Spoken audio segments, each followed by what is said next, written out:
Bien, bueno, vamos a empezar entonces con esta parte de epidemiología.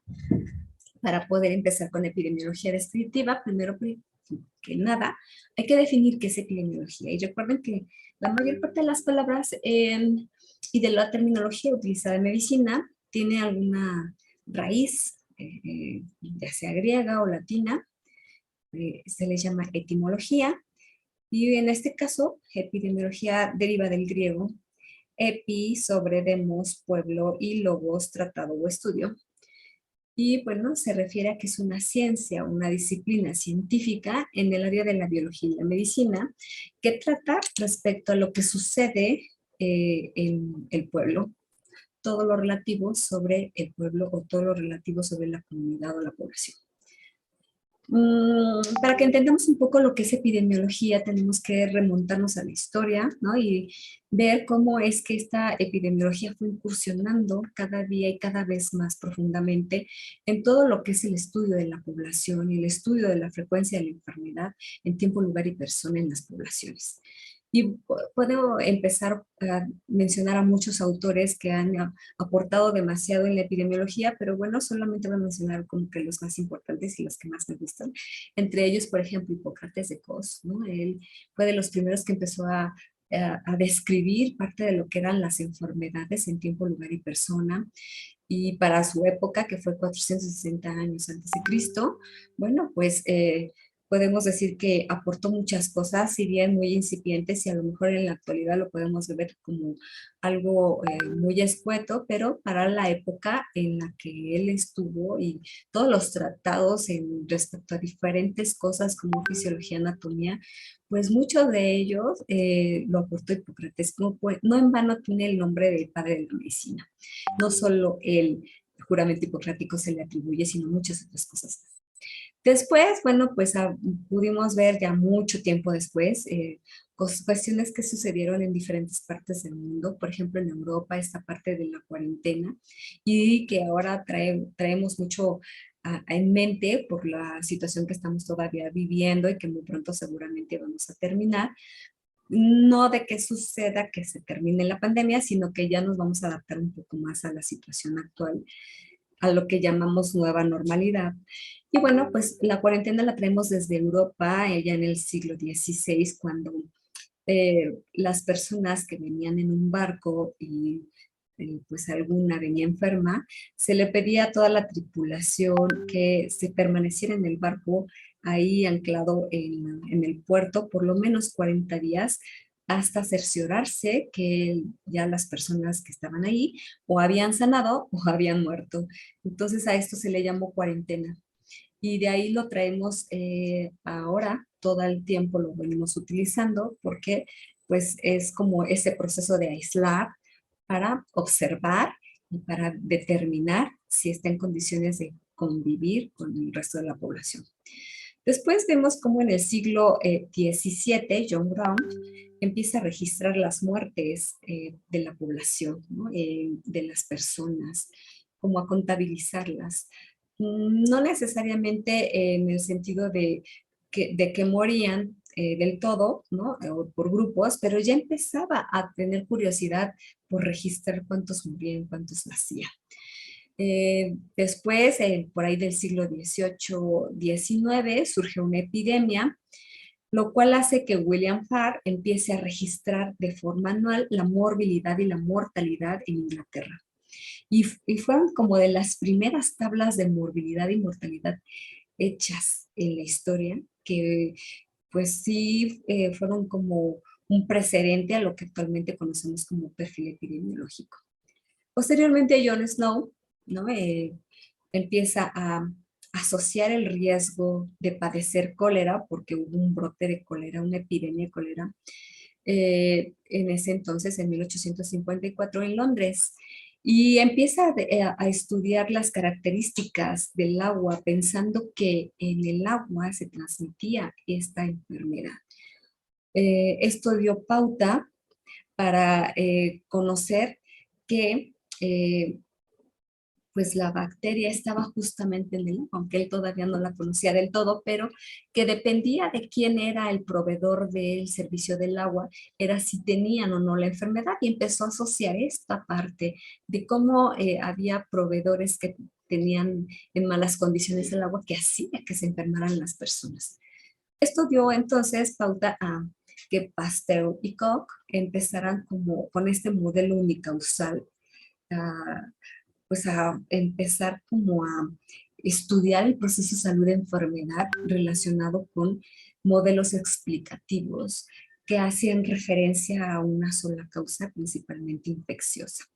Se atraviesa entonces la Segunda Guerra Mundial en 1939 y 1945 y surgen muchas cosas, entre ellas pues la Declaración de Helsinki, códigos de ética, experimentación en humanos, en fin, muchas cosas que hicieron que se originara, por ejemplo, se creara la OMS en 1948 como una organización, un organismo internacional que aportó muchas cosas, entre ellas el concepto de salud, como ya lo vimos, y que a través de este concepto de salud visto desde las tres esferas biopsicosocial, nos ayudó a que se observara el proceso de salud de enfermedades desde una perspectiva eh, multidimensional, ¿no? Y bueno, a través de esto, del análisis multicausal, se originaron más estudios, entre ellos el de Dolly Hill,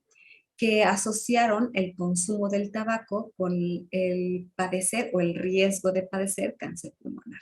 Y esto sentó un parteaguas para la epidemiología en cuanto a estudios analíticos y de asociación.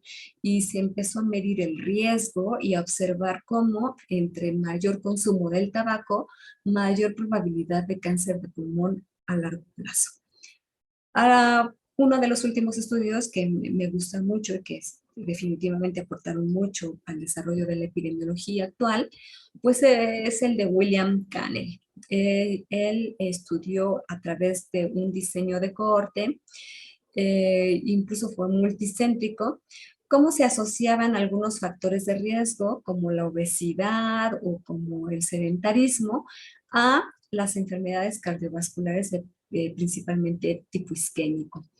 Y bueno, pues esto han sido de las principales cosas que a mí me han hecho pensar que sin estas aportaciones, sin estas atribuciones, definitivamente la epidemiología no estaría en el lugar que actualmente ocupa y que es algo importante para poder hacer descripción de lo que estamos viendo en una población, hasta el análisis y la correlación que puede tener todas estas variables, todos estos factores de riesgo dentro de un estudio para poder explicar lo que sucede en una población en un tiempo y lugar.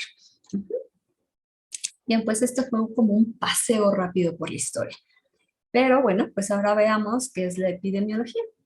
Y pues, como ya les había mencionado, es epi, sobre, demos, pueblo, y logos, ciencia.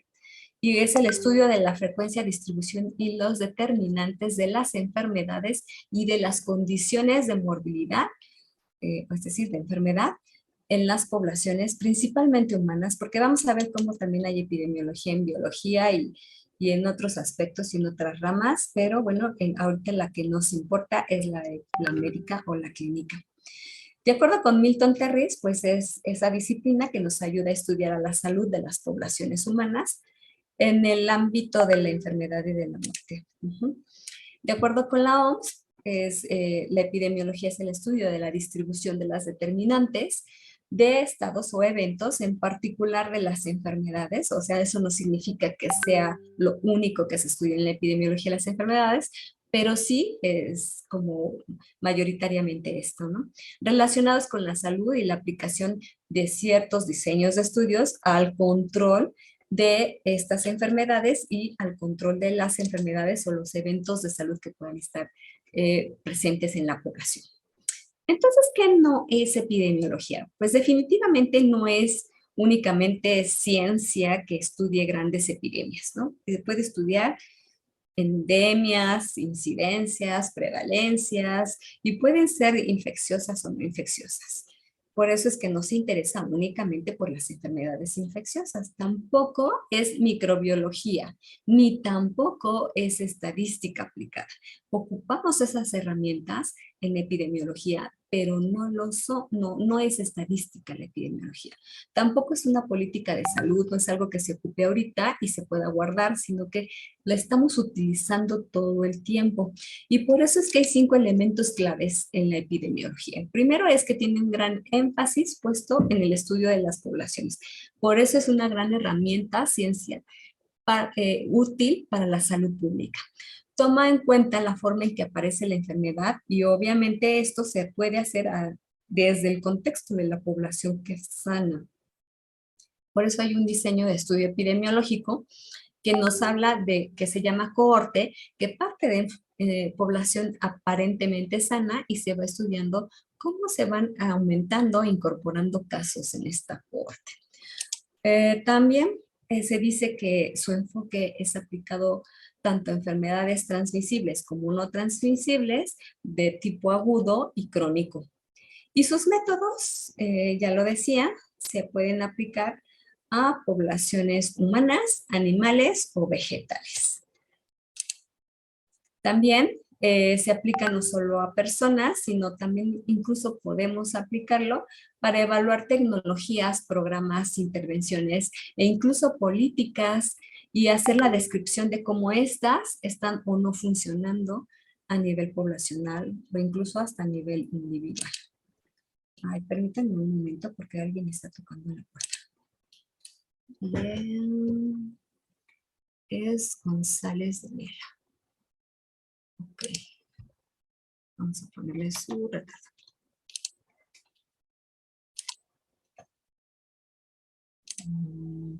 Está. Bien. Entonces ya les comentaba que la epidemiología es elemento y muy importante de la salud pública. Es indispensable para conocer el estado de salud de una población y poder entonces diseñar las intervenciones o los programas necesarios o incluso prioritarios para poder recuperar la salud de esas poblaciones. ¿Qué aporta la epidemiología a la salud pública? Muchas cosas. Entre ellas, nos ayuda a definir los problemas e inconvenientes de salud que pueden ser importantes para una comunidad o para una nación, incluso un país. Nos ayuda a describir y a mejorar la descripción de la historia natural de la enfermedad, de todas las enfermedades. Ustedes saben que una enfermedad puede tener grandes variabilidades y puede ir cambiando conforme va cambiando el tiempo y conforme se van agregando factores de riesgo. También puede ayudarnos a descubrir factores que aumentan el riesgo de contraer ciertas enfermedades, como enfermedades crónicas o enfermedades incluso infecciosas. Nos ayuda a hacer tendencias o a predecir, a proyectar cómo puede comportarse una enfermedad en el tiempo y cómo pudieran resultar los casos en base a esas predicciones. Determinar si la enfermedad o problema de salud es prevenible o solamente puede ser controlable. En la medida en que nosotros conocemos esto, podemos hacer o programar o planear intervenciones efectivas y no estar pensando solamente en controlar la enfermedad. También nos ayuda a determinar cuáles son las estrategias, ya sea de intervención o de control o de prevención, que puedan ser las más adecuadas para esas patologías y probar la eficacia de esas intervenciones en la realidad. Podemos escribirlas o incluso hasta analizarlas y correlacionarlas. Cuantificar el beneficio que se consigue a través de esas estrategias de intervención y evaluar los programas que pueden generarse a través de esas estrategias de intervención. Ya decíamos en algún momento que la medicina basada en la evidencias, pues está basada justo en los métodos de la epidemiología y esta metodología de la epidemiología o este método epidemiológico está basado en el método científico. Por lo tanto, nos permite tener datos que pueden ser verificables. Vamos a empezar con epidemiología analítica porque voy a dejar para un poquito después la epidemiología descriptiva, que es de la que nos importa el día de hoy. La epidemiología analítica nos permite estudiar las causas de la enfermedad y poderlas relacionar con sus factores de riesgo y cuáles son aquellos que están mayormente implicados en el padecimiento en el evento de interés. Esta epidemiología analítica nos permite valorar cuáles son esas posibles asociaciones entre los factores de riesgo o algún factor de riesgo con la presencia o la ausencia de ciertas características de eventos en las poblaciones o en las personas. Y pues de esa manera analizar y hacer esa asociación como más real para poderla interpretar y adecuar a las características poblacionales. También hay algo que se llama epidemiología experimental y es aquella que nos ayuda a controlar las condiciones del grupo de estudio para poder obtener unas conclusiones que podrían resultar más complejas. En esta epidemiología experimental, como su nombre lo dice, experimentamos y jugamos con diferentes variables, las manipulamos y se puede realizar ya sea con animales de laboratorio o bien en grupos de individuos involucrados sin que afecte esto las condiciones bioéticas de su salud, ¿no? Sin que estemos rayando en problemas de tipo bioético. Y bueno, con esto podríamos de cierta manera tener estudios que nos aproximen más a la realidad. Cuando veamos diseños de estudios, vamos a ver cuáles son aquellos que nos pueden proporcionar información más fidedigna o más real o más cercana a la realidad y aquellos que no tanto, pero que nos permiten describir las situaciones de salud. Algunas ramas de la epidemiología pues vienen a ser un montón, ¿no? Podemos hablar de epidemiología molecular, genética, social, incluso hay epigenética, ¿no? Hay epidemiología administrativa, epidemiología ambiental, laboral, psicosocial y clínica. Y subrayé la clínica porque justo es la que seguramente les va a interesar más, porque es la que más van a estar aplicando cuando ustedes estén en los hospitales. La epidemiología clínica, de acuerdo con Morris, es aquella que ayuda a completar el cuadro clínico o que nos ayuda a clasificar los síndromes clínicos a través de los diversos estudios epidemiológicos o los diseños de estudio.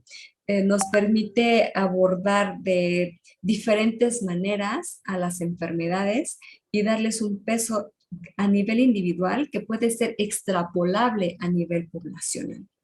Y de esa manera conocer prevalencia, incidencia, etiología, prognosis, en fin, todo esto derivado de la investigación epidemiológica y incluso hasta puede tener una gran participación en la construcción de los diagnósticos y de los tratamientos para manejos individuales.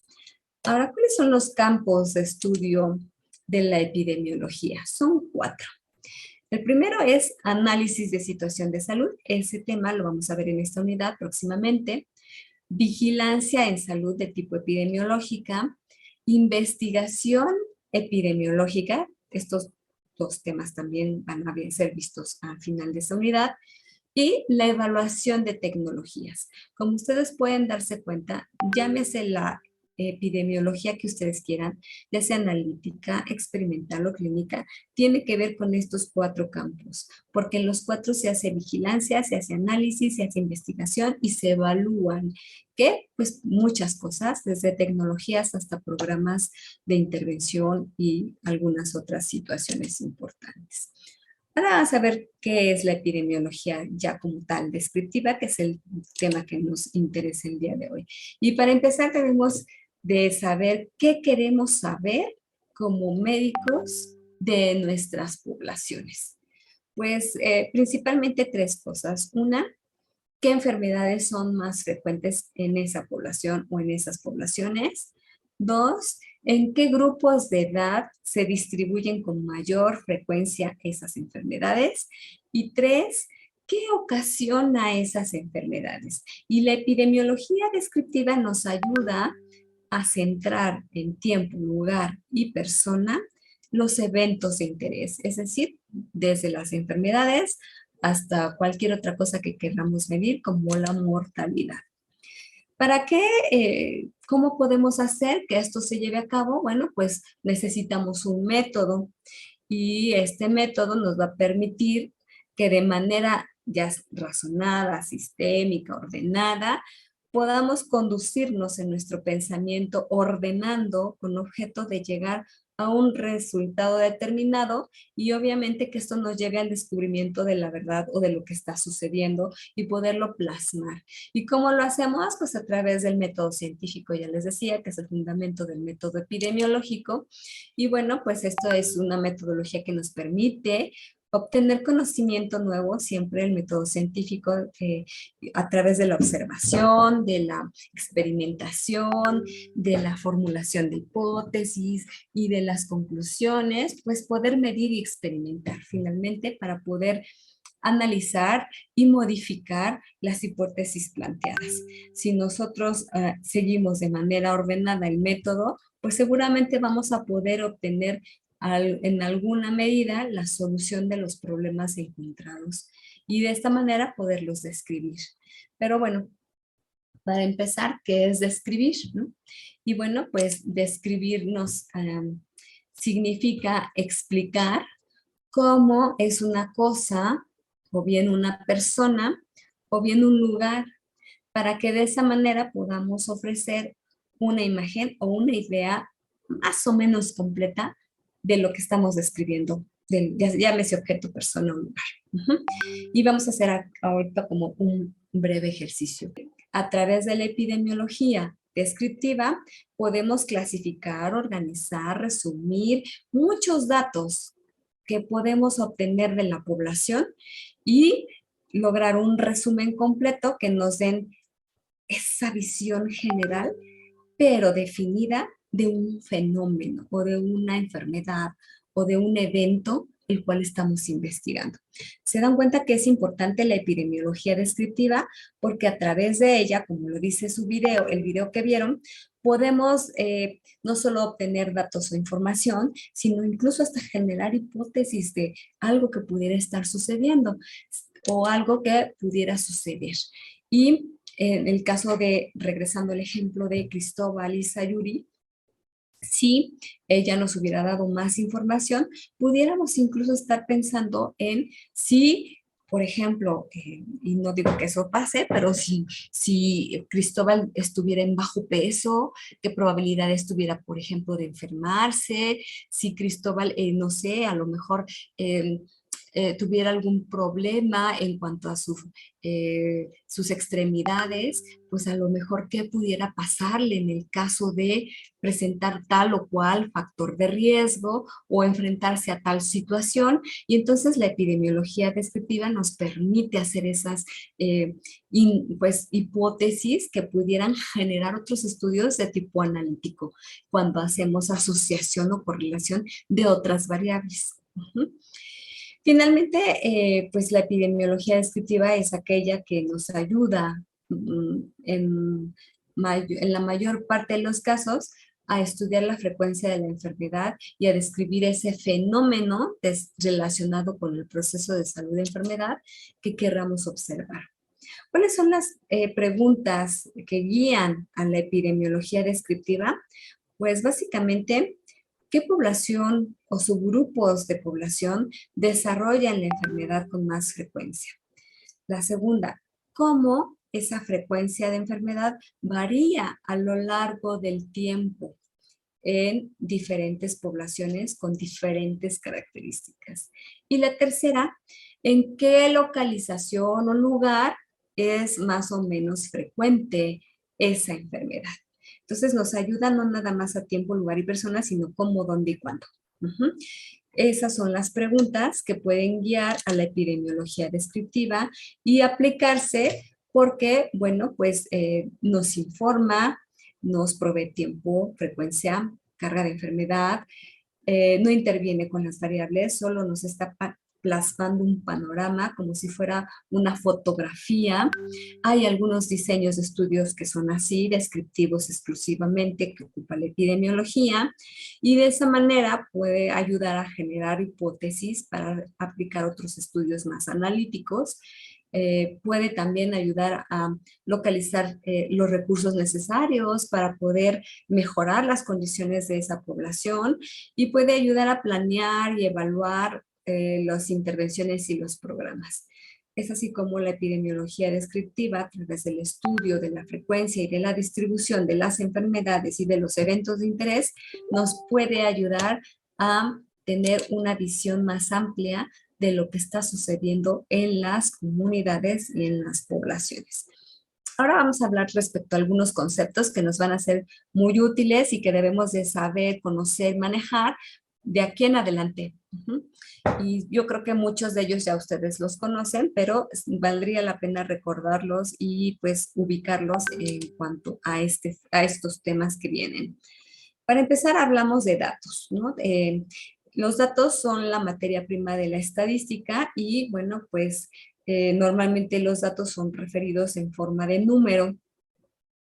Hay dos clases de números, aquellos que se utilizan como números que resultan de la toma de medidas y aquellos que resultan del proceso de conteo, que no es lo mismo. Podemos tomar medidas, no sé, por ejemplo, en cuanto a talla, peso, eh, incluso presión arterial, no sé, glucosa en sangre, y podemos contar, ¿no?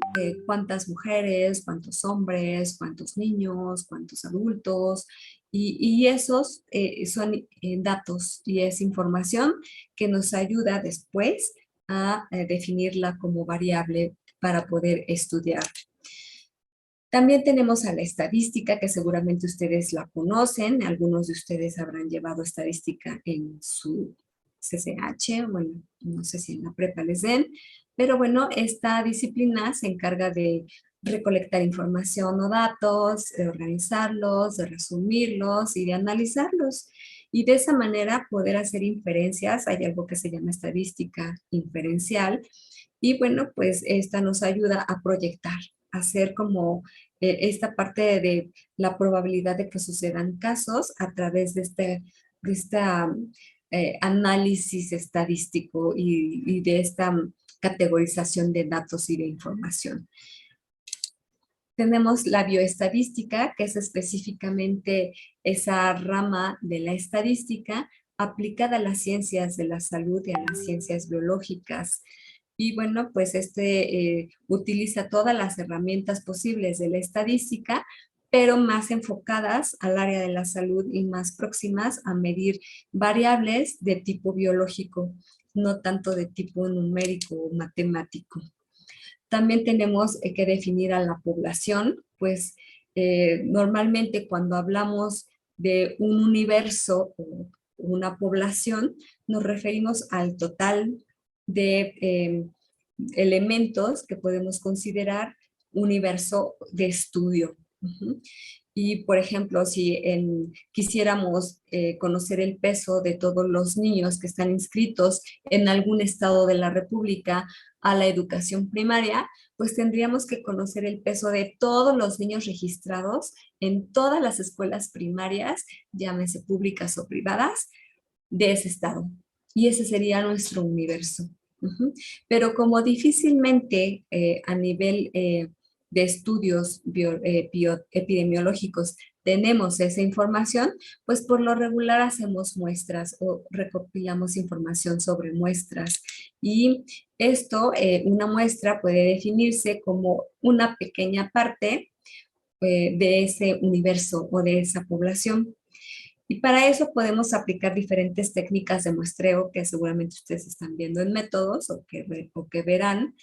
Pero bueno, dependiendo de esa técnica de muestreo, nosotros elegimos, ya sea aleatoriamente o en base a cálculos de muestreo, cierta cantidad o cierto número de elementos de esa población para poderlos estudiar, porque no podríamos como tener, no sé, la capacidad para poder pesar, medir y y a lo mejor hasta hacer estudios de laboratorio para todos los niños del estado, ¿no? Y en el caso de este ejemplo de saber pues cómo, cuánto pesan los niños del estado, no sé, suponiendo de Jalisco, bueno, pues lo que hacemos es solamente seleccionar una pequeña muestra que pueda ser representativa de nuestro universo o de nuestra población. Y bueno, tenemos también estos conceptos que vamos a empezar a manejar aquí a partir de esta unidad, pero que ya venimos hablando de ellos desde antes. Y aquí sí quiero que me ayuden. A ver, vamos a ver. Sergio, que hoy está calladito, dime qué es incidencia. Pues la incidencia, yo recuerdo que en el video decía algo así como, eh, es que no me acuerdo muy bien, pero era algo así como lo que se presentaba en una población. Y me acuerdo que la prevalencia era, por ejemplo, lo No, no, de, no, no, tiempo, tiempo. Incidencia nada más. bueno, es que la verdad de incidencia no me acuerdo muy bien, pero sí tengo un poquito la idea. Pues lo que me acabas de decir no es tener idea, pero bueno, a ver, vamos a ver, Pamela, Es el número de eventos nuevos que se presentan en un periodo de tiempo ¿ok? En un tiempo determinado. determinado y en un lugar determinado, ¿no? Entonces, la incidencia justo es eso, número de casos nuevos o de eventos nuevos. Ujú, que se presentan en un, acuérdense que ya estamos, ya sabemos que en epidemiología hay que hablar de tiempo, lugar y persona. Entonces, cuando me hablen de una interpretación o de una definición, ya tienen que involucrar estos tres aspectos. Entonces, incidencia es número de casos nuevos en un tiempo y en un lugar determinado. Ujú. Ok, ahora vamos a ver qué es prevalencia y le vamos a dar oportunidad a ver, Alejandra Hernández, dinos qué es prevalencia. La, escucha, la prevalencia era como la enfermedad, los números de casos, ay no, a ver, aguante, sí que ser como mi apunte, porque eso lo anoté acá. Un momento. Ándale, Ale, si no se te va la oportunidad. Ah, En a ver, 5, no. 4, Era, sí, el número de casos de una 3 enfermedad en un periodo determinado. y Y era tiempo, persona y tiempo determinado, y ¿no? ¿No? tiempo, persona y... Lugar Ok, determinado. entonces, ahora sí, dime qué es prevalencia. Es el número de casos de una enfermedad en un lugar y tiempo determinado. Exacto, gracias. Gracias, Ale. Ahora, epidemia y le vamos a pedir mm, a ver, a Sofi, ¿qué es epidemia? Bueno, pues es cuando una enfermedad se propaga rápidamente en una población determinada. ¿Y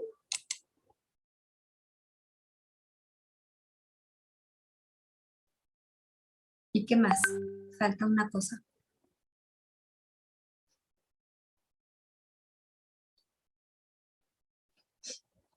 Sofi, Pues podría ser que es repentina en su aparición ujú, puede ser repentina, pero en y que, un... en un tiempo determinado, Ok, entonces, la epidemia es...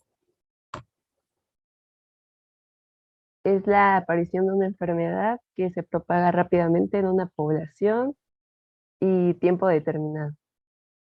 Ok, gracias, Sofi. Ahora vamos a pedirle a Arlet que nos diga qué es endemia.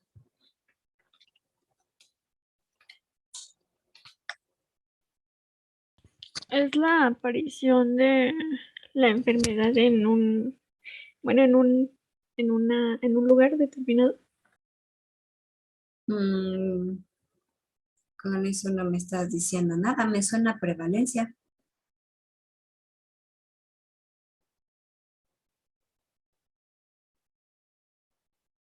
¿Qué más podrías agregarle a eso, Arlet?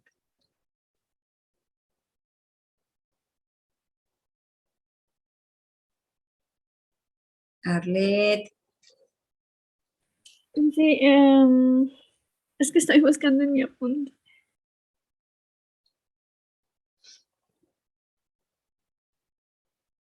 Arlet a la 1, Arlet a las 2,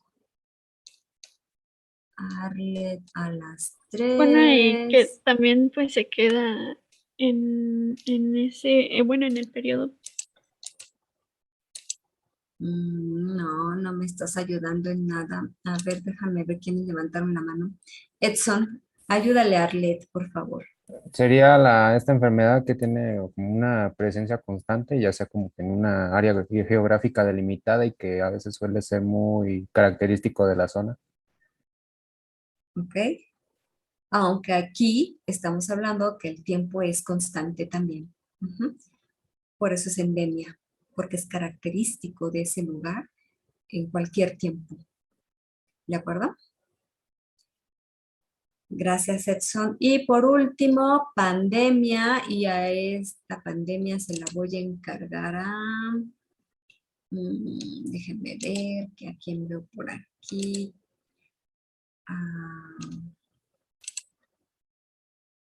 A Evelyn. Pues es una enfermedad que se presenta en un cierto tiempo determinado, pero esta sí puede extenderse más allá de fronteras geográficas. Ujú. ¿Y qué más? Em, eh, Puede ser también una variable, bueno, es que la de tiempo ya la dije, Ujú. que se va a presentar igual en un cierto tiempo determinado y, ay, es que no sé cuál otra. A ver, Regina, ayúdale a Evelyn. Podría ser que de la pandemia como tal no se tiene un tratamiento o información sobre la enfermedad. Ah, no necesariamente.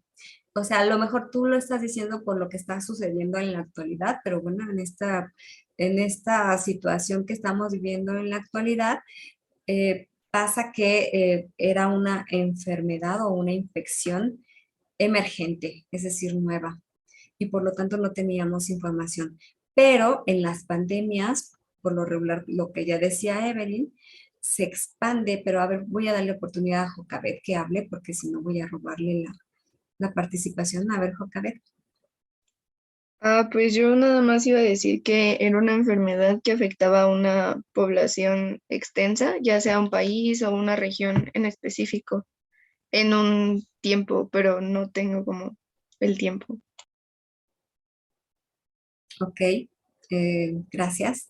Los demás ya bajaron la mano, pero bueno, entonces, la pandemia básicamente es esa expansión de una enfermedad. Puede ser infecciosa o no, no necesariamente tiene que ser de tipo infeccioso, que traspasa las barreras geográficas. Ahí ya abarcamos el lugar. Ujú. En un tiempo determinado sí puede ser. Ujú. En la actualidad, la pandemia, podríamos decir que ya lleva 2 años, 2 años y cachito. Ujú. Pero hay pandemias que han sido más cortas y hay pandemias que se han vuelto como prevalentes. Ajá. Pero lo importante de esto es que debe tener, en el caso de las infecciosas, debe tener un alto grado de infectabilidad, un alto grado de mortalidad y debe de ser de fácil contagio de una zona geográfica a otra. Por lo tanto, el grupo poblacional o en este caso definir persona no es posible porque se expande a través de las barreras geográficas. ¿Ok? ¿Ya lo anotaron? Dulce, ¿tienes alguna duda o quieres participar? Sí, iba dentro de lo mismo. Yo había leído un artículo ahora con lo del COVID que decía que la OMS consideraba para que ya fuera una pandemia vírica que el virus que apareciera, o sí, que desarrollara la enfermedad fuera un virus por lo general nuevo, que no hubiera como circulado previamente y por lo tanto, pues que la población no fuera como tal inmune a él. Y pues lo que ya mencionaba, que pudiera producir casos graves de enfermedad y pues ya posible mortalidad y que tuviera la capacidad de transmitirse de persona a persona. Ay, te gané, ¿ya viste? ¿Por qué no levantaste la mano antes? Pero bueno. Ok, pues entonces, pandemia no tiene que ver con esta imagen, ¿verdad? Con los panditas en sangre, sino más bien va más allá de definir el lugar, incluso traspasar las barreras geográficas, ¿de acuerdo? Bueno, otro concepto importante es medir. Y medir lo ocupamos mucho en epidemiología. Todo el tiempo estamos midiendo, porque se asignan valores a los objetos, a las situaciones, a los eventos, a los hechos, a las enfermedades.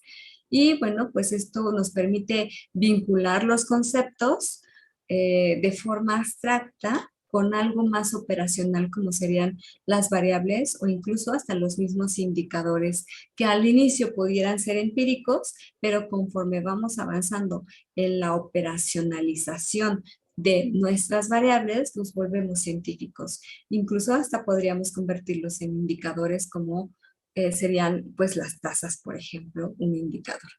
Alguien está tocando la puerta. A ver, déjenme ver, es Salazar. Okay. Ya.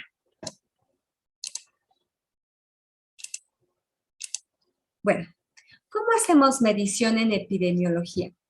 Bueno, pues es muy importante que asignemos un número o una calificación a alguna propiedad específica o cualidad del individuo. Esto nos va a permitir usar ciertas reglas para poder abstraer ese número, poderlo cuantificar, medir y después extrapolar.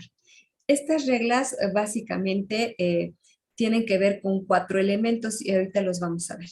Porque no solamente medimos al individuo, sino cierta característica de este individuo. Y esta nos permite abstraerla del resto de las propiedades que tiene ese individuo. Entonces, por ejemplo, cuando hablamos de no sé, medir estado de nutrición de alguna persona o de algún grupo poblacional, podemos estar checando peso, talla, circunferencia abdominal, braquial, a lo mejor hasta estado nutricional, y de esta manera incorporar estas características al individuo de cierta forma numérica para que podamos representarlas a través de ciertas variables, medirlas, analizarlas y al final poder hacer como una descripción de ese grupo de personas o de ese individuo en particular, si así fuera el caso. Cuando el investigador no mide al niño, se refiere a que mide o que obtiene información sobre esta estatura o este peso y lo compara con otra medida, otra escala, por ejemplo, o con algunos otros individuos. O a lo mejor con el mismo individuo, pero en diferentes momentos. Y de esa forma se pueden evaluar los cambios, ya sea en en el individuo o entre diferentes individuos. Y de esa manera poder, pues, explicar qué puede pasar o predecir o formular hipótesis. Para medir entonces es necesario, como ya les decía, seguir con un proceso, pero lo primero que hay que hacer es de una entidad teórica, es decir, de plasmar lo que vamos a medir en nuestro marco teórico, definirlo a través de las hipótesis y en esas hipótesis poder conceptualizar nuestras variables para que posteriormente podamos traducirlas de forma operativa. Si nosotros no hacemos este proceso de esta forma, podemos no obtener lo que queremos medir, o bien podemos obtener información que no nos sirve para lo que queremos medir o lo que planteamos en nuestra hipótesis. Entonces, hay que tener claro que hay que partir de la revisión de la literatura para saber qué debemos medir, en qué eventos, en qué circunstancias o en qué enfermedades. ¿Cuáles son los pasos para la medición entonces? Ya les decía que son 4. El primero, bueno, pues delimitar qué parte del evento vamos a medir o si lo vamos a medir todo.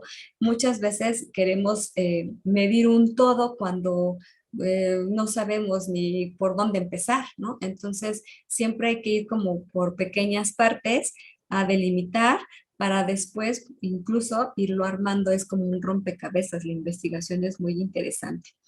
Nos permite hacer muchas cosas. Después se selecciona la escala con la que se va a medir. Finalmente, los últimos 2 pasos es comparar las mediciones que obtuvimos, ¿no? Del evento de interés con la escala que previamente habíamos seleccionado para, al final, pues emitir un juicio de valor respecto a los resultados que encontramos. Podríamos compararlos con algunos obtenidos anteriormente o con algunos obtenidos en otras poblaciones, sin que esto signifique análisis, significa solamente descripción. Entonces, pero para poder obtener esta descripción, al final siempre se compara, ¿no? Se compara el hoy con el ayer o con el mañana y se compara con otras poblaciones o con otros grupos poblacionales. Y así, por ejemplo, podemos seguir con el caso de medir, no sé, a los niños que están en crecimiento o los pesos de esos niños en ese estado. Podríamos seleccionar qué variable vamos a medir. Bueno, podemos decir, vamos a medir 3 variables, la edad, el peso y la talla, ¿no? Para ver si están en las características de acuerdo a las tablas, es decir, seleccionamos las escalas de medición y las tablas nos dicen que hay que medir la edad en meses, por ejemplo. Estamos hablando de niños menores de 1 año. Si estamos hablando de mayores de 1 año, podemos establecerlo en años, ¿no? No en meses. Si queremos hablar del peso, podemos decir que lo hacemos en centímetros o en metros, dependiendo de si queremos utilizar variables continuas o variables discretas. Y en cuanto a, eso sería en cuanto a la talla. Y en cuanto al peso, podríamos definir si queremos gramos o kilogramos, ¿no? Entonces, dependiendo de eso, pues vamos a compararlo con la escala que ya hayamos elegido. Y al final podemos resumir y comparar cómo encontramos lo que medimos en esa población con respecto a la escala que ocupamos o con respecto a otra población o con respecto a ese mismo grupo, pero años antes o años después si queremos proyectarlo. ¿Sí estamos claros hasta aquí? Ok. Sí, doctora. Gracias. Y bueno, pues como resultado de esta medición o de este proceso, el niño se puede calificar. ¿Cómo lo podemos calificar? Pues si está bien nutrido o malnutrido o desnutrido o incluso si está obeso, en fin, estas características ya las podemos asignar una vez que hayamos emitido nuestro juicio de valor y con eso complementar nuestra descripción. Porque pues ya obtuvimos la escala, ya representamos nuestras variables, ya emitimos un juicio y complementamos nuestra descripción con una cualificación. La medición entonces es un proceso instrumental que puede ser en apariencia esto, pero dado que seleccionamos la parte que vamos a medir y las escalas y los criterios, pues bueno, al final podemos obtener un resultado que nos puede permitir tomar decisiones. No nada más es instrumental o no nada más es procedimental, sino que también nos permite tomar decisiones respecto a lo que estamos describiendo y midiendo. Y de esa forma asignar recursos, hacer planeación, hacer un montón de cosas. Solo puede medirse lo que antes se ha concebido teóricamente. Por favor, esto aparte no lo olviden. Si ustedes quieren hacer investigación, primero tendrán que desgastarse buscando información, todo lo que haya relacionado con el evento que a ustedes les interesa. Si ustedes no lo conciben previamente de forma teórica, difícilmente lo van a poder operacionalizar. La medición entonces nos permite alcanzar un alto grado de objetividad en el momento en el que lo estamos representando de forma numérica, ¿no? Y que, bueno, pues nos permite utilizar diferentes instrumentos, escalas, criterios, que incluso ya fueron validados, ya nosotros nada más lo único que hacemos es utilizarlos para poder, pues, darle un uso, ¿no? En nuestra investigación y poder hacer una buena descripción de lo que estamos observando. Y bueno, pues ahora nos sigue el tema de variables, pero bueno, quiero darles un breve descanso. Y ustedes pudieron ver en el video que les compartí cómo se define este término y bueno, pues son estas representaciones pues de conceptos que principalmente se dan en la investigación y que nos muestran ciertas propiedades, atributos y características que puedan medirse de los eventos de interés.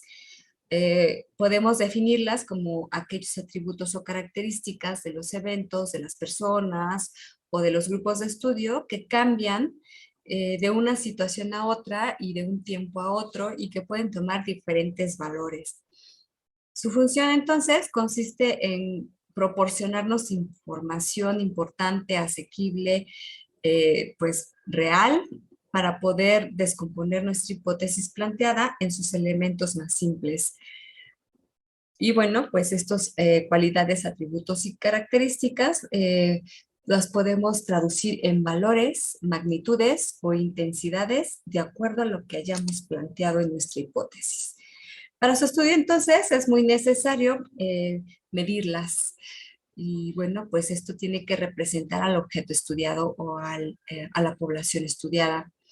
Estas deben plantearse en el marco teórico, en el problema y en la hipótesis para poder entonces adquirir el carácter de variable. Una vez que identificamos las variables que vamos a estudiar o que vamos a medir, entonces se deben definir de manera operativa, especificando el método a través del cual vamos a medirlas y la escala a través de las cuales vamos a llevar a cabo esa medición. Cuando usamos variables en epidemiología, pues nos permite crear modelos explicativos, descriptivos, incluso hasta predictivos sobre la dinámica de salud y de enfermedad de una población. Es por ello que los modelos más sencillos que podemos utilizar para el análisis de las variables, pues son aquellos en los que se dan en 2 columnas y 2 filas que representan la exposición y el daño y la ausencia a esta exposición, así como la ausencia a este daño. Normalmente las variables deben de ser excluyentes, deben ser exhaustivas para que puedan caber solamente en una de las celdas y puedan generar justamente la representación de la ausencia o la presencia ya sea de la exposición o del daño. De esa forma obtenemos una tabla y esta tabla se llama tabla tetracórica de contingencia o tabla 2x2. Esta tabla es la que vamos a utilizar a partir de hoy para hacer análisis de variables y para poder hacer las mediciones en epidemiología. Normalmente ocupamos las filas para hablar de la exposición o no exposición y las columnas para hablar del daño o el evento presente o ausente. Y pareciera ser algo muy simple, pero cuando ya tenemos información, muchas veces no sabemos en dónde colocarla. A veces solamente nos dan la información respecto al total de eventos o al total de exposiciones, y nosotros tenemos que hacer el cálculo de lo que va en cada una de las celdas. Cuando existen más de 2 categorías, ya sea de exposición o de eventos, pues la relación se expresa en tablas de varias columnas con varias celdas o varias filas, y bueno, pues a esto normalmente se le hace un estudio multivariado, y eso ya lo ocupamos en análisis más complejos. ¿Cómo se clasifican las variables? Bueno, pues eso va a depender de la relación de dependencia que tengan entre ellas, por su naturaleza, por su valor de medición, si son numéricas, si son solo categóricas, y bueno, vamos a ir definiendo cada una de ellas. Si hablamos de la relación de dependencia, podemos hablar de las variables dependientes e independientes. También hay unas que están involucradas, que son las intermedias o intermediantes, pero aquí solamente vamos a hablar de las variables dependientes e independientes. Estas, bueno, pues se refiere a que cuando una variable produce un cambio en otra, se considera a la que produce el cambio como una variable independiente o bien una causa, y la que presenta el cambio se le considera una variable dependiente o bien el efecto de la independiente. Y le asignamos letras. Normalmente a las independientes les decimos variables X, y a las dependientes variables Y o Y, dependiendo de la nomenclatura que estemos utilizando. En los estudios epidemiológicos, la enfermedad normalmente o el evento de interés será nuestra variable dependiente. Y aquellos factores relacionados de manera temporal como precedentes serán los variables independientes o bien las fuentes de exposición. A pesar de que tengamos esta relación como ya bien establecida de dependencia, debemos de recordar que esto debe de tener un fundamento en la teoría. Algunas veces las variables dependientes podrán ser independientes dependiendo, ahora sí estoy utilizando mucho esa palabra, pero bueno, va a depender de nuestro modelo teórico que hayamos planteado. Algunas veces nuestras variables independientes podrán nombrarse variables dependientes. Solamente hay cierto tipo de variables que nunca dejan de ser independientes, como son la edad, el sexo, ¿no? Estas variables siempre son categorías o mediciones de tipo personal que usualmente tienen esta parte de independencia. Ahora bien, si estamos hablando de que la variable independiente explica, condiciona o determina el cambio de otras variables, podemos llamarla como causal, o bien en algunos libros la mencionan como experimental, y pues se utiliza para poder describir todos aquellos factores involucrados que influyen en el problema. Y en cuanto a las variables dependientes, podríamos llamarlas como el fenómeno o la situación de interés, y estas se ven afectadas por las variables independientes y se utilizan para poder describir o medir el problema que estamos estudiando. Por ejemplo, si queremos hablar de desnutrición infantil, esta sería nuestra variable dependiente. ¿Qué variables independientes necesitaríamos entre muchas para poder relacionarlas con este evento de interés? Bueno, pues podríamos hablar que algunas de estas variables independientes podrían ser el nivel de ingreso de la familia, ¿no? Si estamos hablando que no tienen ingresos, que no trabajan, que no hay buena alimentación, por lo tanto, entonces, pues esta podría ser una variable explicativa de la desnutrición infantil. Podría ser otra variable independiente el nivel educativo de los integrantes y específicamente quizás de los padres, ¿no? Si los padres tienen un nivel educativo inferior, es probable que tengan mayor pues probabilidad los pequeños de tener desnutrición infantil. Y bueno, pues en la medida en la que estos variables explican el evento de interés, es como están relacionados en forma de dependencia. ¿Hasta aquí tienen alguna pregunta? No, claro, gracias. Bien, ay, me regresé, perdón. Ahora vamos a ver cómo se clasifican de acuerdo a su naturaleza. Puede ser en dos tipos, cualitativas y cuantitativas. Dentro de las cualitativas tenemos a las nominales y a las ordinales. De las nominales, como su nombre lo indica, nos hablan de nombre. Eso quiere decir que no las podemos como jerarquizar o colocar en un rango de mayor a menor. Las ordinales sí, su nombre lo indica, de orden. Puede ir de mayor a menor, de menor a mayor, dependiendo de lo que estamos midiendo. Las cuantitativas, podemos hablar de las discretas y las continuas. Las discretas son aquellas que nos permiten contar, ¿no? En números cerrados, por ejemplo, ahorita los vamos a ver, como el número de hijos. Y las continuas son las que nos permiten medir, como por ejemplo la estatura, ¿no? Pueden darse en fracciones incluso, ¿no? Puedo decir, mide 1.60 y con eso ya sabemos cuánto es 1.60, ¿no?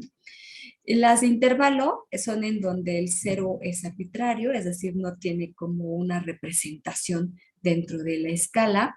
Y las de razón en donde el cero sí representa la ausencia del atributo, ¿no?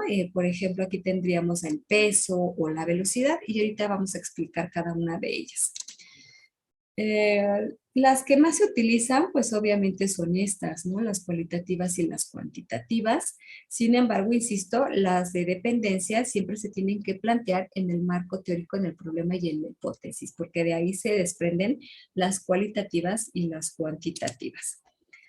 Requisito de las variables, ya les decía, deben de ser exhaustivas y mutuamente excluyentes. ¿Eso qué quiere decir? Que debe de existir una categoría para cada caso y debe de haber un caso en cada categoría, ¿no? Entonces, no podemos decir, este peso puede estar aquí, pero también puede estar acá. No, debe de englobarse en una sola categoría. Por lo tanto, si esta cualidad no la tiene la variable, va a representar muchos problemas su medición. Ahora, ¿qué vamos a tener como escala o cualitativa nominal? Variables cualitativas nominales son aquellas que no expresan categoría, solo expresan el nombre. Es decir, no podemos decir que algo es mejor que otro algo. Tal es el caso del grupo sanguíneo, ¿no? Podemos decir que el tipo A es mejor que el tipo B o viceversa. O la raza también, por ejemplo, el género o el estado civil. No significa que si yo soy casada es mejor que estar soltera, ¿no? A veces no. No me hagan caso. Ok, bueno, también en esta escala no es posible establecer un orden, ¿no? Es más como de nombre, como de ubicar en una categoría. Cuando tenemos dos variables o dos categorías, hablamos de variables dicotómicas. Cuando tenemos... Cuando tenemos más de dos variables o más de dos categorías, hablamos de politómicas. Y bueno, en el ejemplo de una dicotómica podría ser, no sé, en un estudio que solo nos interese capturar información sobre solteros y casados. Entonces, pues ahí tenemos una variable dicotómica. O de sexo, ¿no? Masculino o femenino. Si hablamos de politómica, pues ahí podríamos incluir el género, el grupo sanguíneo y bueno, pues a muchas otras situaciones que podríamos estudiar en las características de nuestra población. Las cualitativas ordinales sí representan jerarquía y sí representan una magnitud. Estas tendremos que ordenarlas de acuerdo a si poseen o no ciertas características y en qué magnitud la poseen. Y por ejemplo, tenemos el grado de edema, ¿no? Si es una cruz, dos cruces, tres cruces o cuatro cruces. el nivel de residencia médica o de especialidad. No es lo mismo alguien que va en el R1 a alguien que está en el R4, por ejemplo, ¿no? El grado de avance es mayor en el R4. La escolaridad también, no es lo mismo hablar de preescolar que de posgrado. El grado de satisfacción en la consulta, si fue buena, mala o regular. Y bueno, pues también podría ser el grado de severidad de alguna enfermedad, ¿no? Si está en un hospital, normalmente vemos la clasificación leve, moderado o severo, ¿no? En el caso de algunas enfermedades y complicaciones. Respecto a las variables cuantitativas, pues vamos a empezar por estas dos, las discretas y las continuas. Recuerden bien que las discretas son aquellas que cuentan, es decir, que son números cerrados o números sin fracción. Y las continuas son aquellas que permiten hacer mediciones con diferentes instrumentos, como puede ser una cinta métrica, una báscula, y que pueden tener fracciones, ¿no? Ambas se tienen que expresar numéricamente. Ya les decía que las discretas solo son números enteros y nos permiten contar como el número de hijos. No puedo decir yo tengo 2.5 hijas, ¿no? Yo tengo 2 hijas. Número de camas, número de embarazos, número de médicos, número de enfermeras. Esto es en números normalmente enteros, no decimos fracciones. En el caso de las variables cuantitativas continuas, pues se expresan con decimales o fracciones. Y aquí podemos tener a la temperatura, la talla, el peso y ubicarnos, ¿no? En qué rangos estamos. Por ejemplo, yo soy hobbit porque estoy en esta categoría, en esta clasificación, en el hobbit límite inferior. Y en el hobbit límite superior. Entonces, digo, aquí ya podemos empezar a ubicar nuestra estatura. En cuanto a las escalas de intervalo, pues ya decía que el 0 no da ninguna información respecto a las características o el atributo medido. Y bueno, pues en este caso podríamos decir que la estatura es una de ellas, porque no puede ser que alguien mida 0 centímetros, ¿no? Alguien incluso ni siquiera gestando mide 0 centímetros. Entonces, en una escala de este tipo, normalmente lo que se hace es una correlación con otras dentro del mismo rango. Y de esa manera medimos la altura de una persona en promedio con respecto a otras alturas para poder obtener una magnitud. En el caso de las escalas de intervalo, aquí sí el 0 representa ausencia. Y tal es el caso, por ejemplo, de la temperatura o la velocidad, ¿no? Y bueno, pues aquí podríamos hablar de, no es lo mismo tener, no sé, una temperatura normal de 36.5 a tener una temperatura mayor a 41. Entonces, el tener 0 grados sí es posible, ¿no? Sobre todo cuando estamos hablando de temperatura del agua, por ejemplo. No, perdón, estábamos hablando de las de intervalo, de las de razón.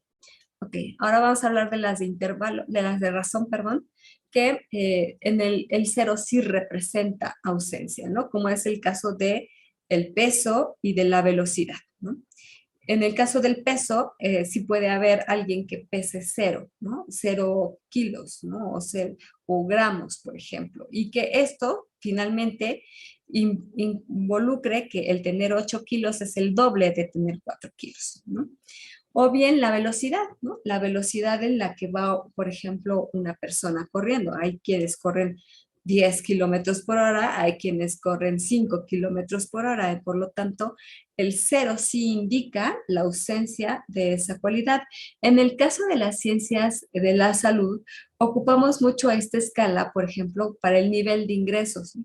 En donde queremos representar cuánto gana una familia o cuánto gana una persona y de esta manera poder asignarle una valoración o una magnitud. El hecho de que gane poco puede implicar ciertas cosas o puede ser cierto factor de riesgo para padecer o para obtener el evento de interés. Por ejemplo, el nivel de plomo o de ciertos tóxicos en sangre no es lo mismo tener 0 a tener un nivel elevado que pueda llevar a un choque anafiláctico, por ejemplo, ¿no? Entonces, esta escala de razón se utiliza mucho en las ciencias médicas. Bien, ahora vamos a ver el tema de mediciones. ¿Hasta aquí tienen alguna pregunta? No, doctora. Perfecto.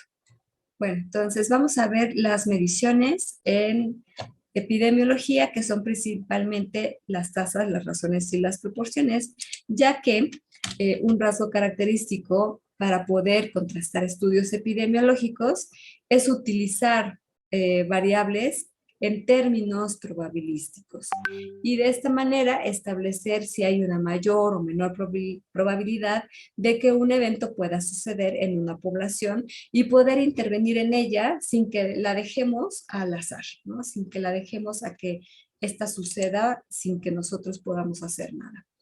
Para cumplir con ese objetivo, pues es necesario construir 3 tipos esenciales de medidas que vamos a ver mañana, que son las de frecuencia, asociación y las de impacto potencial. Pero estas a su vez están fundamentadas en las mediciones básicas, que son las tasas, las razones y las proporciones. La construcción de estas medidas se realiza a través de operaciones aritméticas muy simples y esto, bueno, pues nos permite obtener datos individuales o colectivos para que adquieran un significado que pueda ser referido a una población. Cuando ambos números son el mismo tipo de magnitud, se emplean las razones y y las proporciones, y cuando se distingue según el numerador, o sea, el subconjunto del denominador, entonces podríamos referirlas como proporciones o bien razones, dependiendo de si el numerador está incluido dentro del denominador, es una proporción. Si el numerador es diferente al denominador, son 2 conjuntos diferentes, les llamamos razones. Y cuando involucramos el factor tiempo, bueno, pues ahí ya estamos hablando de las tasas. Y vamos entonces a ver específicamente a las razones.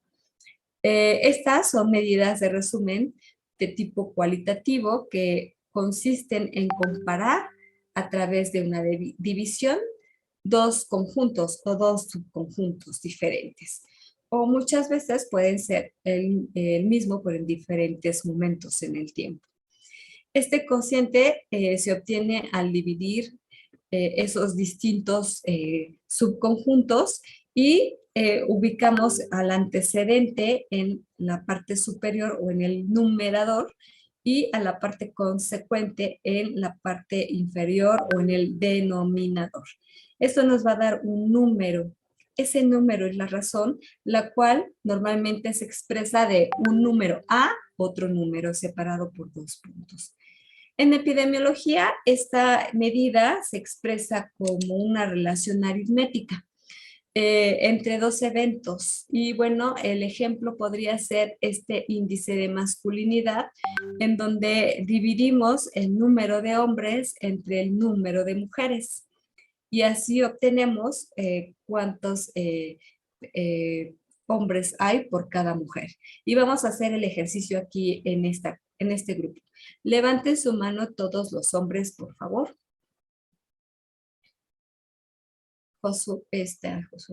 Jocaber, ¿me ayudas a contar, por favor, cuántos son?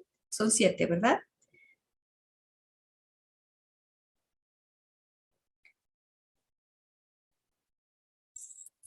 Sí, Jocaber ya se durmió, ya se me fue. No, aquí estoy. Es que volvieron a alzar la mano, pero les estoy contando. Ok, entonces yo tengo que son 7. ¿Esto es correcto?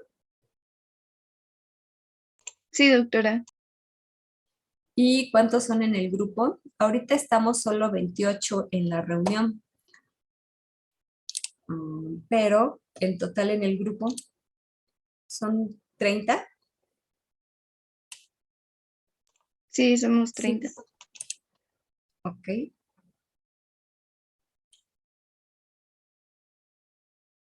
¿Quién me da el resultado?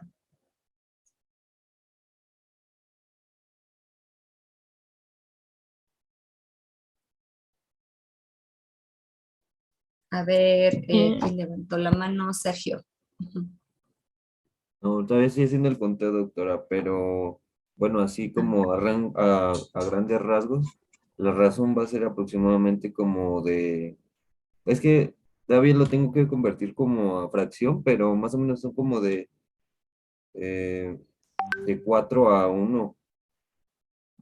A ver, 4 vamos paso a paso. ¿Qué número va en el numerador? en el numerador va el total de todos, que somos 30, ¿Por qué? pues porque es la totalidad. ¿Y quién dijo que vamos a poner la totalidad en una razón? Va 7, ¿no, doctora? Porque 7, que somos... Ujú, van 7, porque es el número de hombres. Aquí en la pantalla puedes ver la fórmula. Número de hombres va 7. ¿Y qué va abajo en el denominador, Diego? El número, bueno, de los que somos en el grupo, ¿no? Diría Ujú. 20, porque somos 20 mujeres. ¿Por qué son 20? Ah, no, 21, 21. 23, ¿no? 23, porque somos 23. 30. Sí, si son 30 en el grupo y de los 30, 7 son hombres, ¿cuántas mujeres son? 23. 23. 23. Ah, Ok, pensé que solo estábamos entonces, contando a los que estábamos en la reunión. no, acuérdense que les dije, ahorita en la reunión solo estamos 28, pero vamos a hacerlo con el total del grupo. Ujú. No, eso no significa que vayamos a poner el total en algún lado, solamente es para tener la referencia de sacar ambos números. Bien, entonces sería 7 entre 23, lo cual nos da, a ver, Cristóbal, ¿ya tienes el resultado?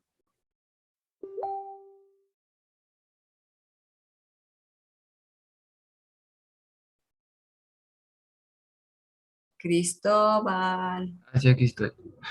Pues es que no se puede dividir ya más en fracciones, ¿o sí?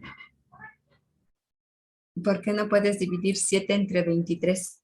Ah, bueno, así sería de 0.3. Lo cual significa que, Que hay 0.23 hombres por cada mujer, ¿no? mm, pero no podemos utilizar fracciones. ¿Cómo podríamos fraccionar a Cristóbal en 3 cachitos? A ver, ¿quién me dice cómo lo interpretamos ese 0.3 y por qué ahí tiene una K100 la fórmula? Es como es más bien un potenciador, ¿no? Así se debe de Oh, multiplicar, No, se ¿no? tiene que ajá. sacar el porcentaje, doctora. Entonces, bueno, ya si lo cerramos a números completos, se tiene que multiplicar el punto 30%, que bueno, ya había leído que la razón se expresa en porcentaje. Entonces, en cuanto a esto, son a la totalidad de 100% del grupo, 30% son hombres y el restante, que son 70%, son mujeres. Ok, una cosa, la razón no se expresa en porcentajes, se expresa en tanto a tanto, no se expresa en porcentajes. Tiene ahí un K100 porque podemos ocupar cualquier múltiplo de 10. Ujú. En ese caso se puso el 100, podría ser el K10. Eso va a depender de cómo queremos interpretar el resultado. A ver, Cristóbal. Entonces no sería, por ejemplo, que en este caso se puede interpretar que por cada 100, digamos, individuos, 30 van a ser hombres y 70 van a ser mujeres. ¿Por qué tendríamos que hablar de 100 si en el grupo solo hay 30? A ver, Pamela. Sería que por cada 3 hombres hay una mujer. 3 es a Así 1. es. Sí. Entonces, una interpretación completa sería, en el grupo 2209 del semestre 22.2, aquí ya tenemos que persona y tiempo, ¿no? De la fesis tacala, lugar, por cada por cada 3 mujeres, no es cierto, perdón. Cada 3 hombres. Ya me revolví. Por cada hombre hay 3 mujeres.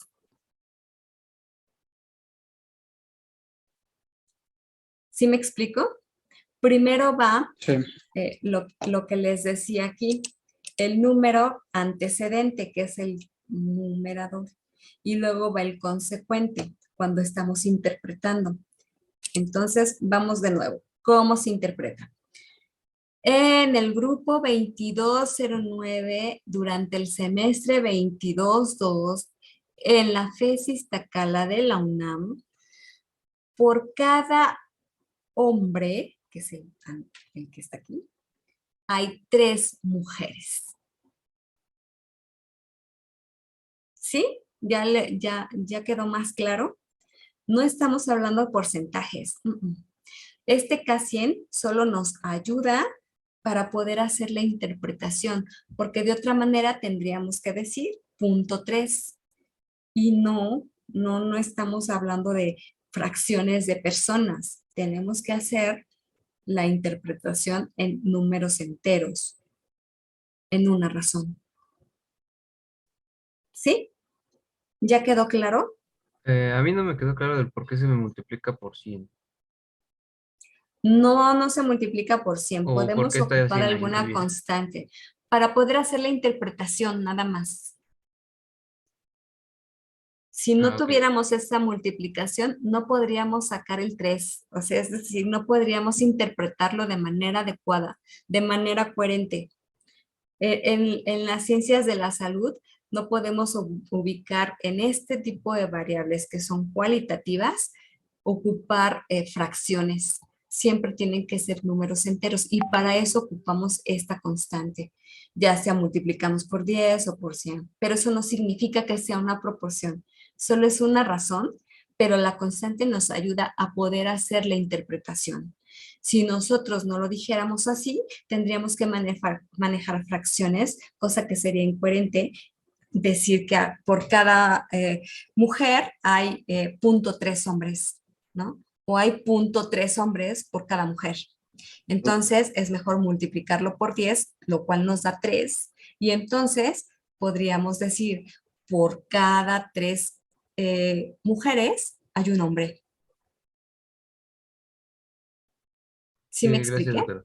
O sea que dependiendo el porcentaje, bueno, el resultado que nos dé, va a ser como el número que usemos, puede ser 10 o 100, puede llegar a ser 1000 también. Dependiendo del número que obtengas. O sea, si tuvieras una proporción muy pequeña arriba y una muy grande abajo, lo más seguro es que te saldría, ¿no? Muchos ceros. Y entonces tendrías que ocupar una constante solo para la interpretación, porque el resultado se obtiene de la división entre el numerador y el denominador, que viene a ser el antecedente y el consecuente, que no deben olvidar el antecedente y el consecuente cuando interpretan. Siempre se menciona primero el antecedente, que en este caso serían los hombres, y después el consecuente, que serían las mujeres. Por esa razón tienen que decir, si este fue un 3, que por cada 3 mujeres, no, perdón, que por cada hombre hay 3 mujeres.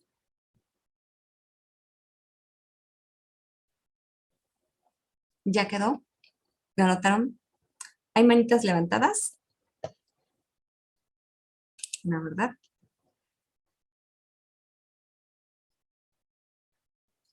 Ajá, sí. Así es, Eduardo. Así lo comentamos. Sí, por cada hombre hay 3 mujeres. Ya quedó. ¿Vale? Bien, ahora vamos a ver otro ejemplo.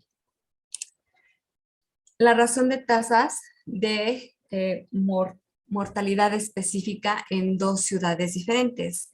Queremos ver la tasa de mortalidad en la ciudad B, que estamos hablando que es nuestra antecedente, entre la tasa de mortalidad en la ciudad A, que es la consecuente. encontramos que hay 50 muertes por cada 1000 habitantes en la ciudad B. Y hay 25 muertes por cada 1000 habitantes en la ciudad A. Al hacer la división nos da 2. Esto significa que es 2-1, lo que quiere decir, o la interpretación sería, que por cada 2 defunciones por causa específica en la ciudad B, hay una en la ciudad A. Y eso creo que en términos matemáticos queda claro, porque aquí son 50 y aquí son 25, es decir, aquí es el doble que aquí, ¿no? Entonces, nada más como que es darle una interpretación de tipo lógico al cálculo que realizamos al dividir una cifra entre otra. Recuerden que la razón, el numerador no está incluido en el denominador. Son diferentes conjuntos y se dividen para poder obtener una razón. Dime, Cristóbal. Sí, tengo una duda. Por ejemplo, ahí no se podrían invertir, bueno, poner arriba en el numerador los valores, bueno, los datos de la ciudad A y abajo el de la ciudad B. Sí, sí podrías. Te daría un resultado similar, nada más que la interpretación la tendrías que decir al revés. Sería el revés, ¿no? Sería 1-2. Ujú. Recuerda que todo va a depender cuál es para ti el número antecedente y cuál es el consecuente para que puedas dar tu interpretación. Sí, Regina. Entonces, realmente no hay problema cuál sea el antecedente y cuál el consecuente, ¿verdad? No. Donde sí hay problema es para su interpretación. Siempre tienes que tener en mente cuál es el que va como antecedente para que de esa manera lo puedas interpretar. Ok, gracias, doctora. Sí. ¿Hasta aquí vamos bien? Sí. Sí. Perfecto. Entonces ahora sigamos con la proporción. Esta es mucho más fácil porque la proporción nos habla de que son medidas que expresan la frecuencia con la que ocurre un evento en relación con el total, ¿no? Entonces, este cociente resulta de dividir un subconjunto entre el conjunto total. Aquí sí, el total de la población o el total de la muestra, porque el numerador está incluido dentro del denominador. Y aquí les pongo un ejemplo. Si queremos saber, no sé cuántos niños gorditos hay en un salón, pues aquí ponemos a los 2 niños que están gorditos entre el total del grupo, que son 5, pero aquí están incluidos nuestros 2 niños gorditos. Entonces, tenemos 2 entre 5, lo que nos da 0.4. Algo importante en la proporción es que como el numerador está incluido dentro del denominador, jamás nos va a dar una cifra mayor a 1. Por esa razón, la proporción siempre se multiplica por 100. Para que entonces podamos hablar de porcentajes. De eso nos habla una proporción. Por lo tanto, el 2 entre 5 nos da 0.4, lo cual significaría que el 40% de nuestro grupo tiene cierto grado de obesidad o son gorditos. Ahora vamos a poner un ejemplo.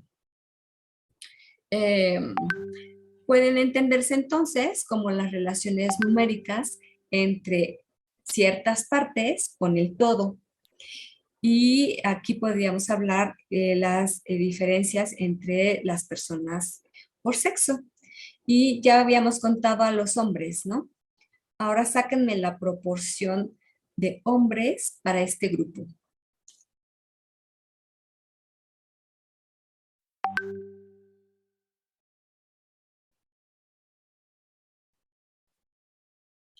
A ver, ¿quién levantó primero la mano? Sergio. Pues básicamente es el 30%. ¿Cuánto te dio? A ver, dime qué número pusiste en el numerador y cuál en el denominador y cuánto te dio y luego qué hiciste. No, espérame, creo que lo tuve mal. Espérame. Si quiere que participe mi compañera Karime, porque ya me di cuenta, porque creo que lo puse mal. Ok, Cari. Pues en el numerador según yo va 7, que es la cantidad de hombres, y en el denominador va 30, que es la cantidad de alumnos, bueno, de hombres y mujeres, y pues ya el resultado da .23, pero ya al multiplicarlo por 100, pues va a dar el 23%. Ok, y entonces, ¿cómo lo interpretas?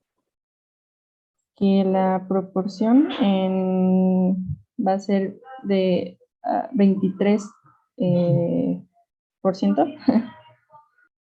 No, dame una buena interpretación, acuérdate, tiempo, lugar y persona.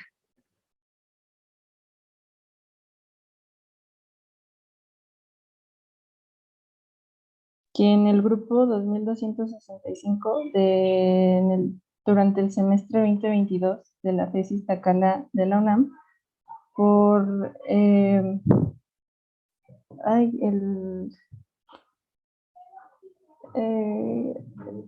se me fue la palabra. El 23% corresponde a la proporción que hay de personas del sexo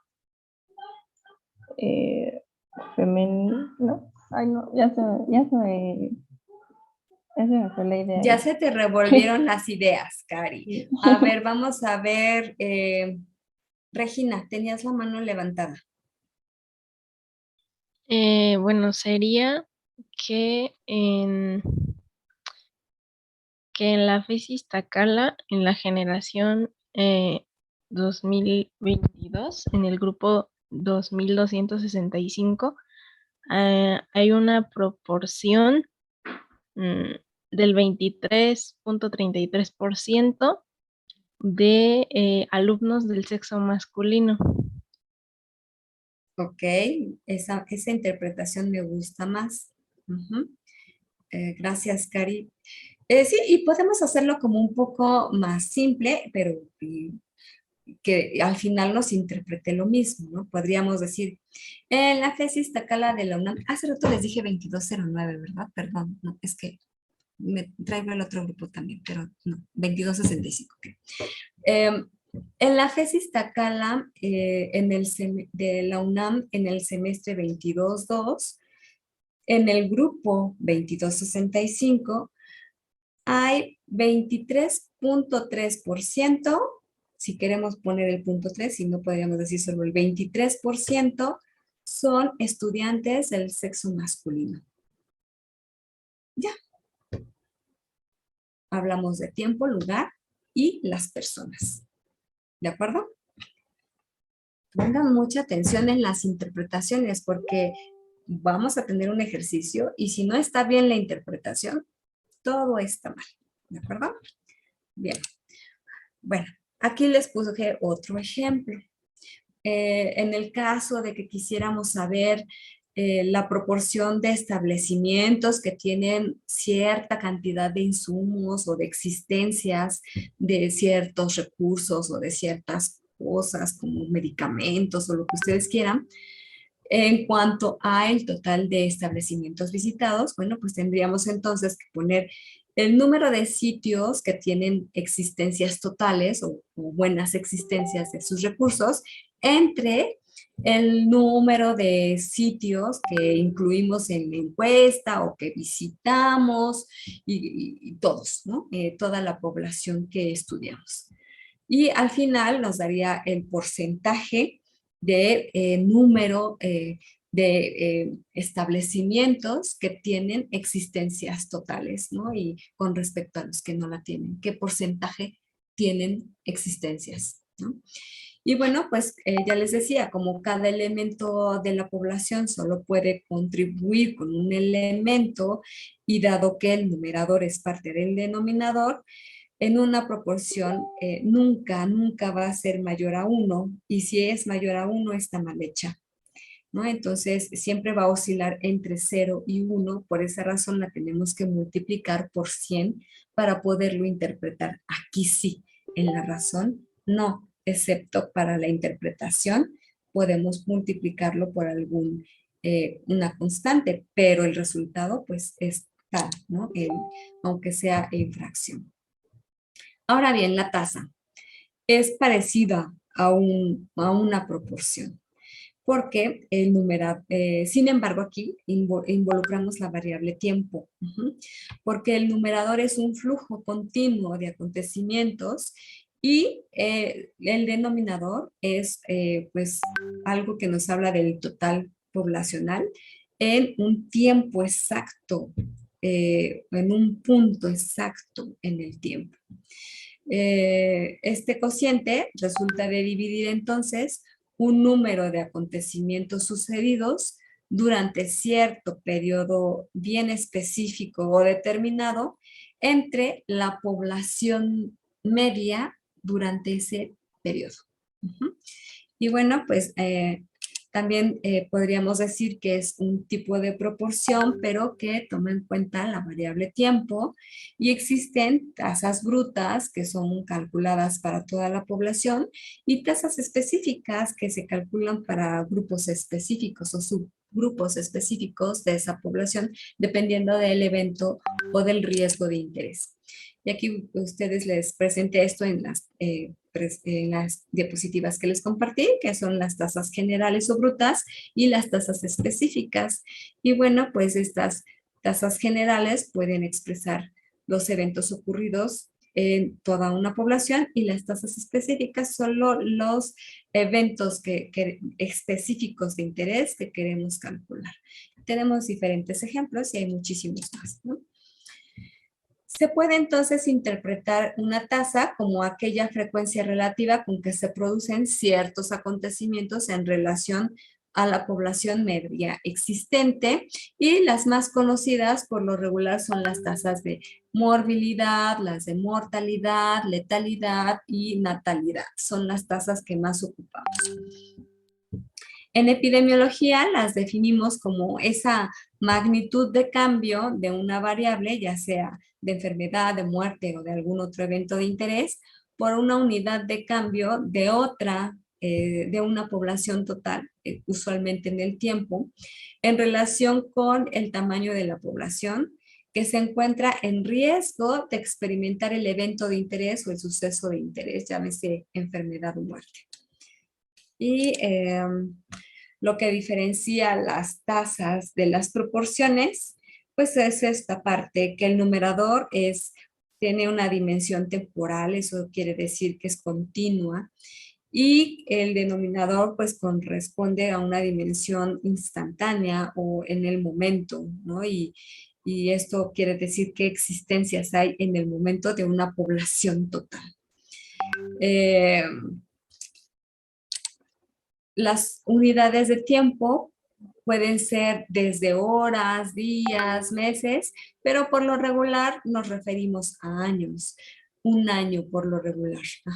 Prácticamente todas las tasas se elevan o se interpretan anualmente.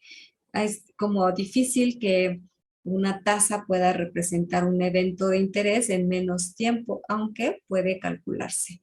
Esto no significa que no sea posible o no sea viable. Por ejemplo, las tasas de letalidad pueden calcularse al día incluso, ¿no? ¿Cuál es la fórmula? Bueno, pues el número de eventos totales entre la población total por algún múltiplo de 10 igual una constante. Y este múltiplo de 10, pues lo vamos a elegir de acuerdo a cómo podamos interpretar la información obtenida.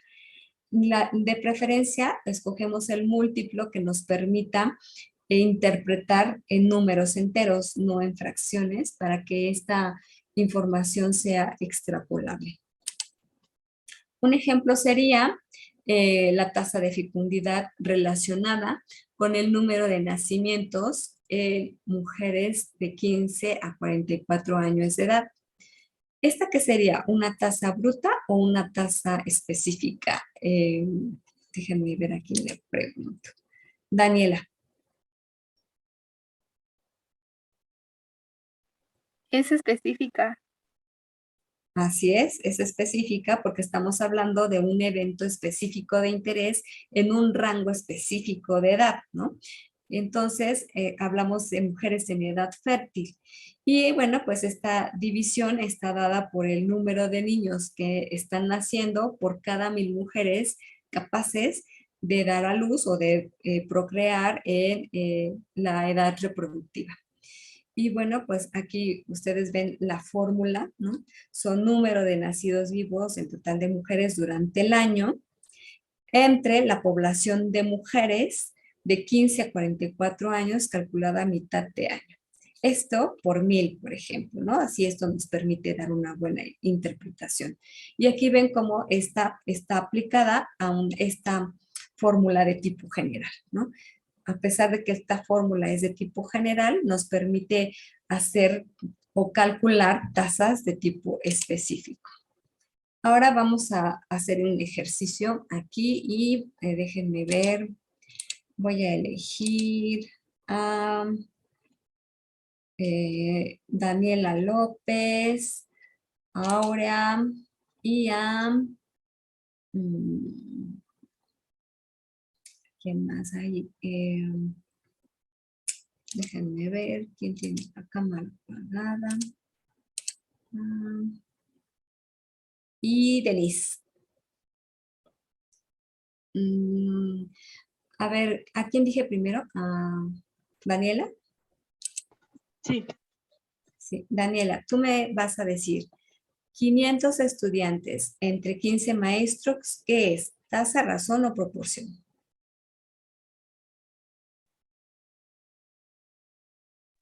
Sería una razón porque por 500 estudiantes hay 15 maestros. Ok, bien, ahora calcúlala y ahorita me la dices. Mencioné a, ¿quién más? Aurea. Aurea, esta de 20 manzanas maduras entre 100 manzanas, ¿qué es? ¿Una razón o una proporción? Es una proporción, porque tenemos 100 manzanas y 20 van a estar maduras. Ok, haz el cálculo y ahorita me lo dices. Y la última persona que mencioné, ¿quién fue? Denise. Denise, esta de 18 camisas entre 3 pantalones, ¿qué es? ¿Una razón o una proporción? Es una razón. Ok, calcúlala y ahorita me dices cuál es el resultado que obtuviste. Vamos ahora con Daniela. Daniela, dime lo que obtuviste. Para empezar, cómo lo calculaste y la interpretación. Una buena interpretación. Obviamente Bueno, no tienes, perdón, no tienes como más información más que estudiantes y maestros. Tú ponle las características que tú quieras para tiempo, lugar y persona. Bueno, dividí los estudiantes y los maestros. Los estudiantes van a ser el antecedente, creo que sí es, y los maestros van a ser el consecuente. Entonces me dio 33.3, pero pues no puede haber 33.3 estudiantes por cada maestro. Entonces la razón quedaría redondeándolo a 33 estudiantes, no sé, en la Facultad de Estudios Superiores Iztacalas de la carrera de médico cirujano hay 500 estudiantes y por cada grupo de 33 estudiantes va a haber un maestro asignado a cada asignatura. Ok. Digo, falta como afinar algunos detalles, pero es una buena interpretación. Gracias, Daniela. Sí, ¿verdad, Daniela? Sí. Perfecto. Ahora, Aurea, ¿me dices el resultado de tu cálculo? Sí, los 20 yo los dividí entre los 100 y eso me dio 0.2, que sería el 20%. Entonces quedaría que, ¿puedo poner lugar y tiempo cualquiera? De acuerdo. En el Estado de México, el día lunes 28 de marzo de 2022, el 20% de las manzanas están maduras. Ok. Bien. Igual podrías haber dicho, en el tianguis, la señora Juanita vende X, ¿no? Entonces, pero está bien, bien interpretado. Y bueno, finalmente, ¿a quién más? A Denise. Denise, el resultado de tu cálculo y cómo lo interpretas.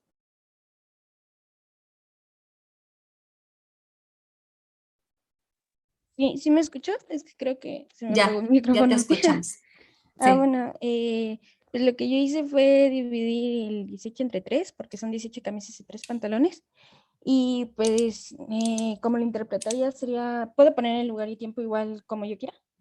Sí. Podría ser Sí. el lunes 28 de marzo en la tienda de ropa. De cada un pantalón que hay 6 camisas. Por cada un pantalón que hay 6 camisas. ¿Se escucha bien eso? Acuérdate del antecedente y el consecuente. ¿Cuál dices primero y cuál dices después? Pues en el pantalón primero diría, ¿no? Y después las camisas. No sé. ¿Segura? ¿Quién le ayuda a Ah, Denise? O a ver, Denise, piénsalo bien. Vamos a darte la última oportunidad. A ver, ¿cómo, cómo lo expresarías mejor? ¿Cómo lo interpretarías mejor? cada 6 camisas hay un pantalón. Sí, acuérdate que el antecedente lo mencionamos primero y después el consecuente. Y de esa forma podemos interpretar más, pues digamos que lógicamente. ¿De acuerdo? Gracias, Denise. Ahora calculen esta razón, por favor. La primera o el primero que me diga el resultado, le doy una participación extra.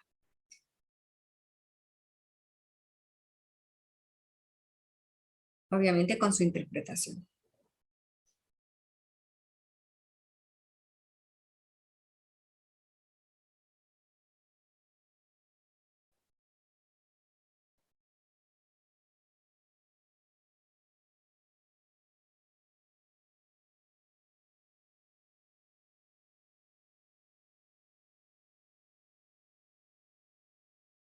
Ok, ¿quién levantó la mano primero? A ver, Cristóbal. A ver si estoy bien. Pues primero es el antecedente, serían los 126 hombres y el consecuente las 18 mujeres. Entonces se divide y da 7. Entonces se podría decir, bueno, ya tomando este tiempo, lugar y persona, que en la escuela primaria de Teotihuacán, en el turno matutino, durante el periodo 2022 hay 7 hombres, perdón, hay un, un- hay un hombre no, serían 7 hombres por cada mujer. Ok, híjole, otro poquito y se te escapa la participación. Otro poquito, así faltó. Pero bueno, podrías decir que por cada 7 hombres hay una mujer. ¿No? O la relación es de 7-1. Sí, es que ahí me confundí, pero sí porque me había Sí. salido 7 sobre 1. Bien, pues ahí está, ¿no? Entonces, por cada 7 hombres hay una mujer o la relación es de 7-1, 7 hombres a una mujer. Bien, pues ahora vamos a hacer un ejercicio para taza. Igual quien lo tenga primero el resultado y una buena interpretación, le doy su participación. Si me las estás anotando, ¿verdad? A ver, porfis. Gracias. Sí, doctora.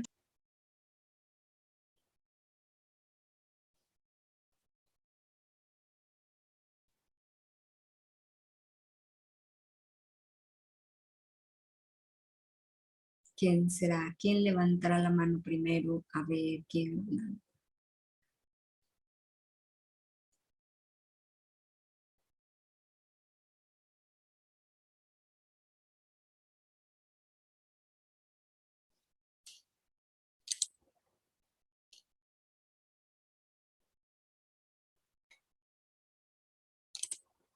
Ok, levantó la mano primero Sergio.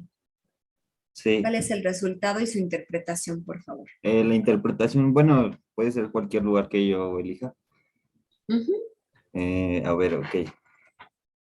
En el municipio Benito Juárez, bueno, perdón, es que estoy un poquito nervioso, como que me da. En el municipio Benito Juárez, en el año 2022, se presentaron 3%, bueno, tenemos una población de 100 personas, de las cuales el 3% muere anualmente. Ok. Esa sería una opción de interpretación. O bien, igual podríamos decir, el municipio Benito Juárez, durante el año 2021, la proporción anual de muertes en esa población fue del 3%. O de 3 muertes por cada 100 habitantes. ¿Sí?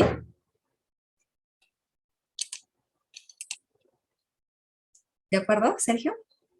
Doctora, gracias. Sí, pero lo hiciste bien, lo interpretaste bien, tiempo, lugar y persona, ¿de acuerdo? Bueno, pues, ay, no sé por qué no aparecen mis referencias, pero ahí estaban, creo que las borro.